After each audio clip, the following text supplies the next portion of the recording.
بسم الله الرحمن الرحيم الحمد لله رب العالمين والصلاة والسلام على أشرف الأنبياء والمرسلين محمد رسول الله صلى الله عليه وعلى آله وصحبه وسلم تسليما كثيرا كثيرا. فما بعد, my brothers and sisters, we are on the class on raising a Muslim child, and we were talking about the importance of demonstrating values. One of the biggest values to demonstrate is discipline. Now, sad to say, there seems to be a misunderstanding about this word discipline. On the one hand, you have parents who, in the name of discipline, at an extreme level, literally brutalize their children by beating them and by screaming at them and by creating an atmosphere in the home which is extremely toxic, extremely threatening, where a child hates to come home. I'm talking about the extreme level of that, but anything tending towards that also is highly avoidable. So this is one unfortunate thing of discipline, where people think that discipline means to be nasty, discipline means that you will never smile, discipline means that you will never play with the children, you will never laugh and roll around on the ground or whatever it is, that you always have this deadly expression on your face. So this is one extreme. The other extreme is absolutely no boundaries at all.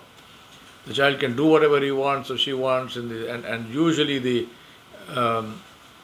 child gets this impression that as long as they rave and rant enough, they will get whatever they like, right? So this is a completely the other end of it. So you have children who are literally, sometimes you wonder why such a child even exists, because they're completely and totally they're horrible. There's no way of, I'm sure many of us have encountered such children.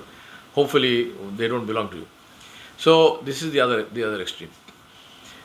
I recall many years ago, I think almost probably 20 years ago or something, in I think it was around 2000 or something, 22 years ago, I was speaking at a function. I won't mention the city and the country and so on. I don't want you to try to identify who it was, but I was speaking at a function. It was a ladies' thing, so it was all a whole lot of ladies, and many of them were very high society kind of women. So I was speaking at this function on Islam and on raising children and so on. And after the whole thing finished, one lady who came up to me, and I could see that she was from one of the wealthy families of the place, by the way she was dressed and so on. And she said to me, "Sheikh, please, I really need your help with my son." So I said, "What happened to your son?" She said to me, she showed me her phone. She said to me, "I just bought him a phone for the 7th time." So I said, "What happened to phone number 6 and phone number 5 and so on?" She said, "Well, he breaks it or he loses it or something, and this is the 7th time I'm buying him a phone." So I said, "How old is your son?" She said he was some 21 or 22 or something. I said, "Is he all there? Does he have any issues, mental issues or something? Is he in need of some psychological help?" She said, No, of course not. My son is beautiful and my son is this." Okay. I asked, I said, "Tell me, how does he study in school and college and so on?" "Not very well." Okay. Obviously, I'm not surprised at any of this. Then I asked her, I said, what car, does he have a car?" She said, "Yes, of course he has a car." "Okay. Which car?" And she told me the name of the top of the line car in that country. I said, "Does he have a credit card?" She said, "Yes." I said, "Is it linked to your credit card?" "Yes." So which means that effectively he can spend whatever he wants and the mother foots the bill. So I said, you want me to help you with regard to the son? She said, yes, Sheikh, please. I'm so tired of this. I'm really suffering. I said, let me suggest you something, right? And this is an absolutely surefire cure. She said, yes, please tell me what is it. I said, please adopt me. I am willing to be your son. Please adopt me as your son. So she looked a bit shocked, and of course she didn't agree, unfortunately for me. But my point is, so I told her, I said, look, if I had a free credit card to spend as much as I want, I have the top of the line car. I have obviously my clothes, and I wear the best clothes, all brands. I live in a beautiful house. I can eat what I want. I have servants. I said, if I had all of these things, I would probably do the same thing like your son is doing. Right? What comes free has no value. This is unfortunately human nature. What comes free has no value.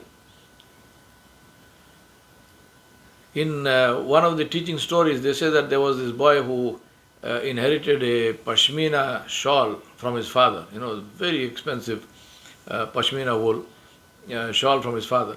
And somebody one day saw him cleaning his shoes with the shawl. And the interpretation of that was that the shoes he paid for by himself, so they were his shoes, and the shawl he got as an inheritance. So he has no value for them. Although the shoes are, compared to the shawl, they are worthless. My brothers and sisters, really you have to ask ourselves, what are the standards that we are giving to our children? The oldest tree in the world is the bristlecone pine. And if you go to Google and search for it, the bristlecone pine is a tree which is more than 5,000 years old. And it is alive, it's still growing. More than 5,000 years old. That means that this tree was over 1,000 years old when Ibrahim alayhi salam was building the Kaaba. Ibrahim alayhi salam and Ismail alayhi salam, when they were building the Kaaba, this tree was over 1,000 years old. Right? Now, why? What is the secret of longevity? The secret of the hardiness, the secret of the strength of the bristlecone pine. Read what they say, what the botanists say. They say that tree is so strong and so long-lived because the conditions around it, where it lives, where that tree is located, the conditions are extremely harsh. Very, very difficult conditions. Long droughts, very cold winters, huge, massive gale force winds, and so on and so forth. What is the result of that? The result of that is that that tree grows a root system which goes deep into the bed of the earth and accesses water from way down, from natural aquifers. The result is that the tree is so strongly rooted that there is no gale that can be strong enough to pull it out, to uproot it. Its growth is very slow and it is very long-lived. The pine needles, the leaves of the pine tree, they're called pine needles, they're like little needles.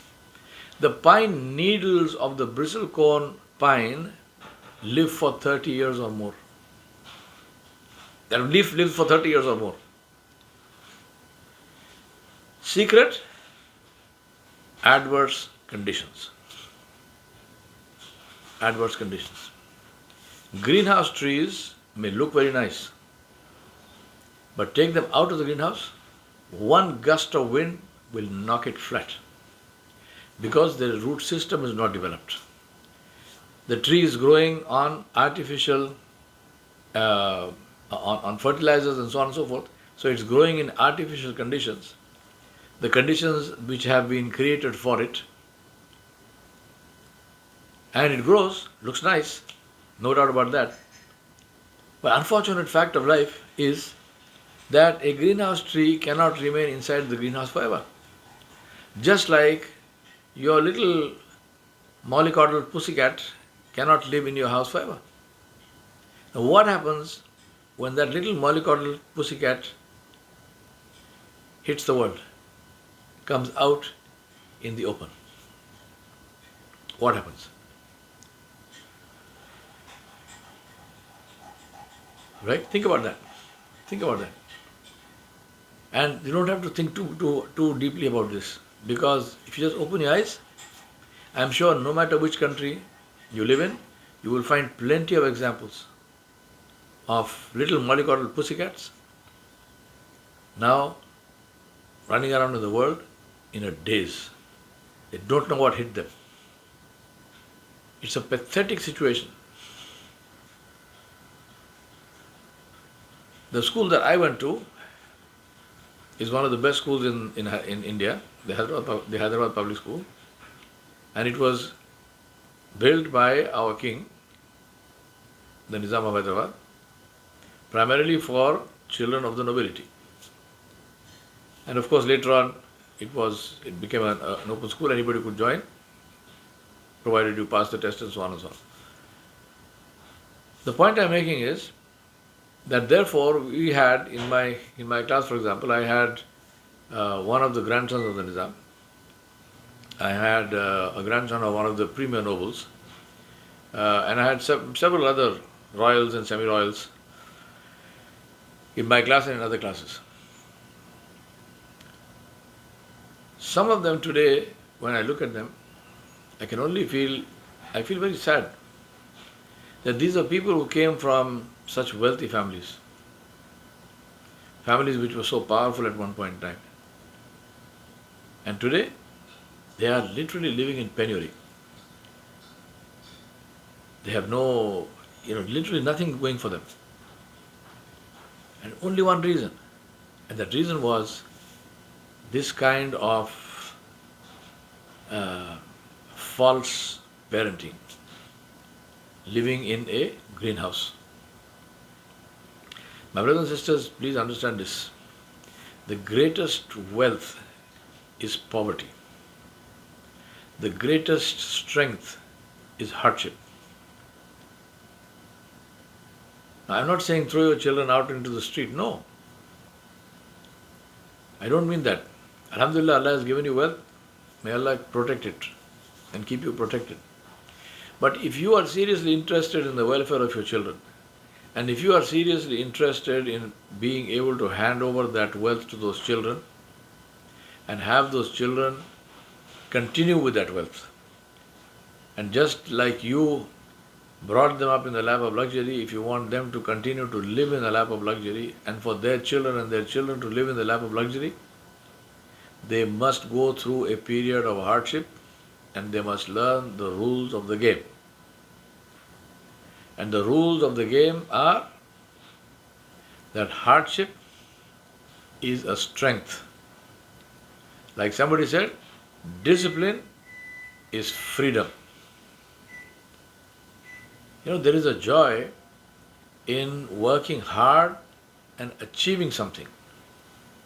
That is not given, that does not happen if that thing comes too easily.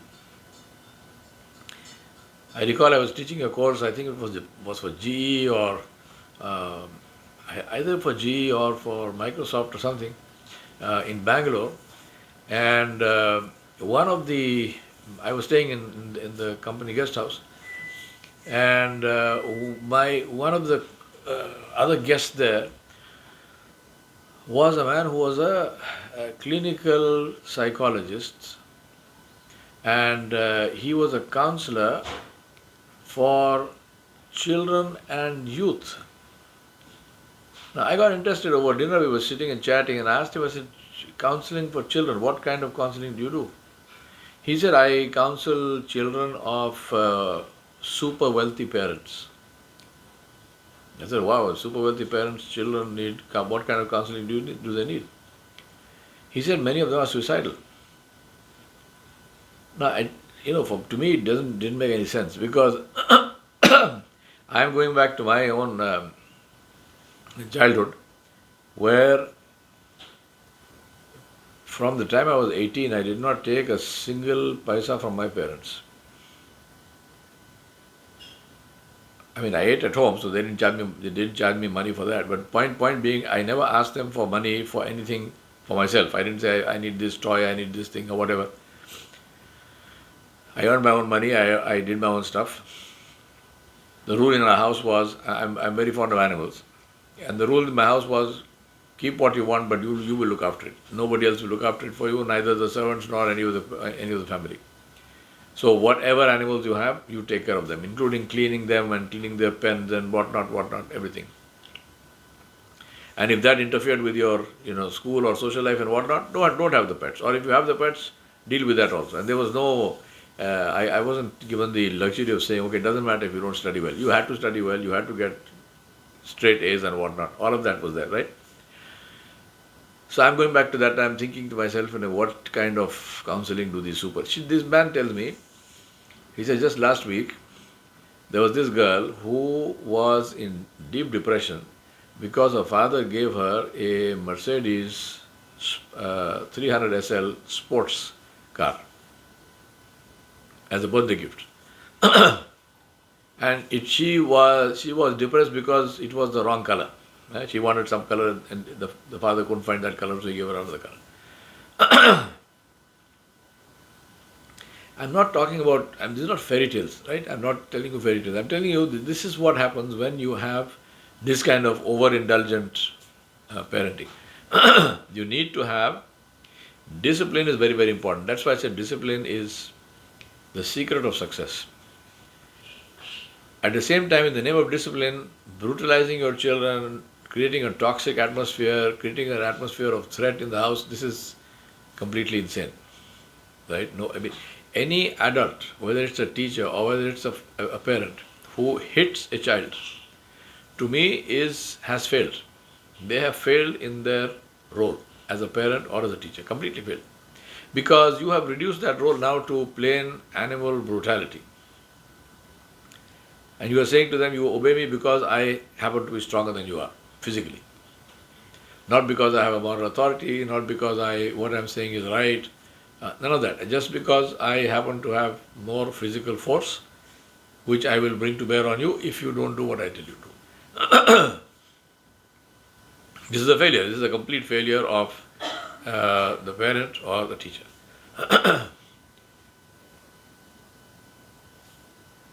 By discipline, I mean helping them to understand that success comes from effort. Success does not come without effort. Success does not come because you think you should be successful, because you have this very high opinion of yourself, because you have grown up in a world, especially like where I live now in America. This is one big problem of raising children here is the superlative language that is used in schools and in homes and everywhere to describe children and their work and their situation, right? So the child is said, "Oh, you are awesome, right? You are awesome," and he brings in some work. "Oh my God, fantastic!" Now the big question is now, what is beyond awesome and beyond fantastic? So when you are like 6 years old, you are already awesome and fantastic. So now what happens to you afterwards? What happens to you afterwards is depression. What happens to you afterwards is despair. What happens to you afterwards is what one of my dear friends and brothers, who is a psychiatrist here in America, he tells me that, and he's a children's psychiatrist, and he tells me that he has patients who are suicidal. He has, one patient came to him, he wanted to commit murder, wanted to kill somebody. So I said, Subhanallah, this is like is it a jail or a psychiatric? He said, no, this is a psychiatric clinic. I said, who are these patients? The one who wanted to commit murder is 6 years old. The one who is suicidal is 8 years old. Children. Right? Now whether the 6-year-old can actually do it or not is a different issue. The point is that this is what the society is creating. It's creating children who have got the trappings of success too early, too easily. And I said trappings because this is not real success. This is not real success. The project you submit in school is not real success. Real success is what you will do with yourself in your life. So, that's why I say to you, I say this all the time. I said, number one, be very careful what you praise children for. Never praise them for beauty, because Allah created that. Never. How many times have you heard this thing? Oh my God, wow, fantastic, you're so tall. So what? So what? He's tall because those are the genes. Oh, she's so beautiful. So what? Praise effort, praise action, praise hard work, praise good manners, praise good speech. I'm not saying don't praise. Of course you must praise. You must praise, you must show appreciation. But be careful what you show appreciation for. Show appreciation for effort in any field. Whether it is work, whether it is good behavior, whether it is, a person has how many people have you seen who are very beautiful, but they always have this very, disgruntled expression on their face. Completely, that kind of beauty is worthless. One smile is worth all the beauty in the world. Worth more than all the beauty in the world. Praise akhlaq. Praise effort. See, Allah subhanahu wa ta'ala said, وَأَلَّيْسَ لِلْإِنسَانِ إِلَّا مَا شَاءَ. Allah said, there is nothing for a human being other than what he works for. Now think about this, and another way of looking at it is, Allah did not even say that you will always get the full reward of whatever you work for in this world. Allah said, this is the upper limit. Allah said, you will not get more than that. But you might get less. So what if you don't work?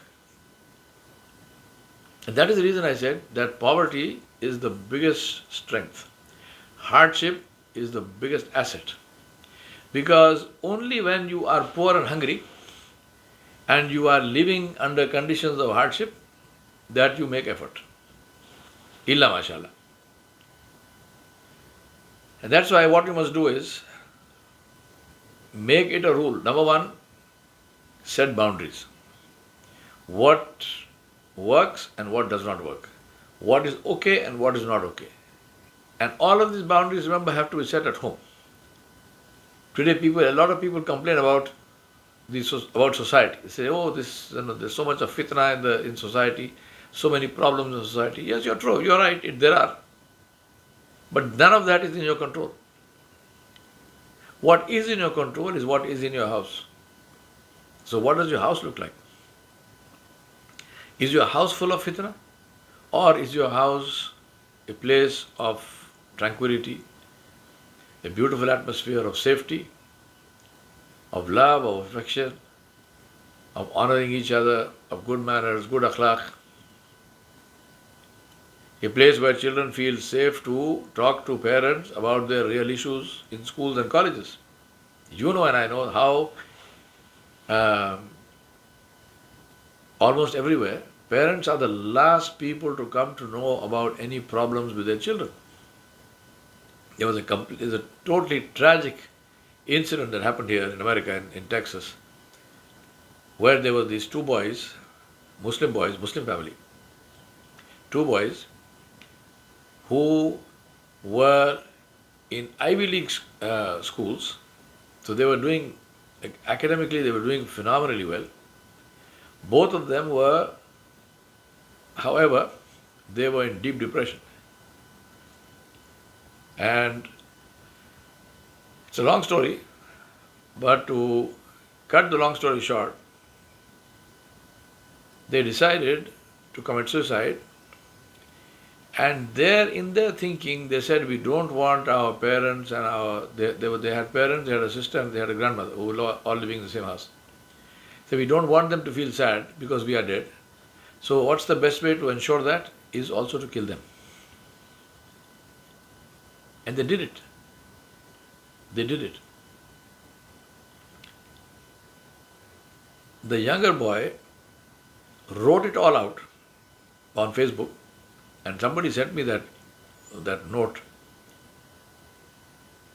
My first reaction when I read that note was that how can somebody who is intelligent enough and articulate enough to write this whole note do what he did?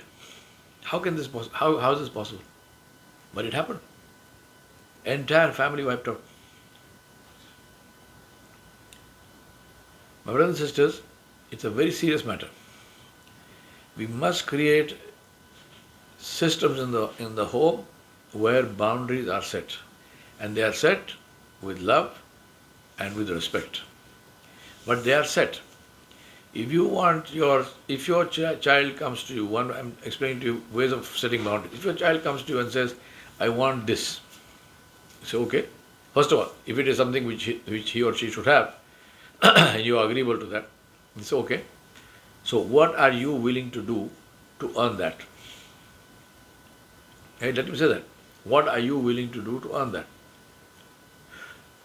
Also, what you can say is, all right, so now we've had last night 2 feet of snow. So if you go and shovel the driveway and clean all that snow, then you will get this. Make them earn. Help them to understand that just asking for something is begging. And it doesn't matter. Even if you are begging your mother or your father, you're still a beggar. When I was 18 or something, I think those days we got a license at age of 18. So when I was 18 or 17 or 18, my father got his driver to teach me to drive our car. My father had a Fiat 1100. So I was taught to drive a car. I learned to drive, and I went to the equivalent of the DMO, and I got myself a license. All very well, I was very happy. Then one day I wanted to go out somewhere. So I asked my father, I said, "Please, can I take the car?" He said, "No, of course not." I was shocked. So I said to him, but I can drive and I have a license. He said, "Yes, of course you have a license. I know that. I arranged for you to learn to drive." So I said, "Then when can I drive? I mean, why are you not allowing me to take the car? And when can I drive the car?" He said, "You can drive a car when you have your own car." I said, why did you teach me to drive then? If I am not allowed to drive this car, why did you teach me to drive?